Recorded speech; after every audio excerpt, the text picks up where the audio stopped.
Frisco City Hall looks a little different as the first phase of its renovation wraps up. Pardon our dust during the renovation. It is an active construction site. But customer service continues to be top-notch for residents and visitors. The project to renovate and refresh the George A. Purefoy Municipal Center started in August 2024. A few city departments recently moved into new spaces.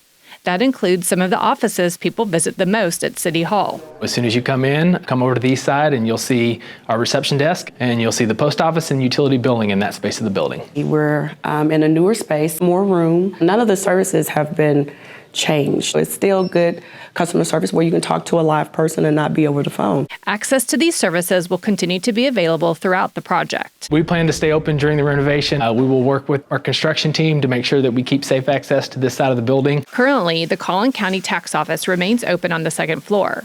It will relocate to the first floor before the end of the year. The entire renovation of Frisco City Hall is expected to be complete by mid-2026.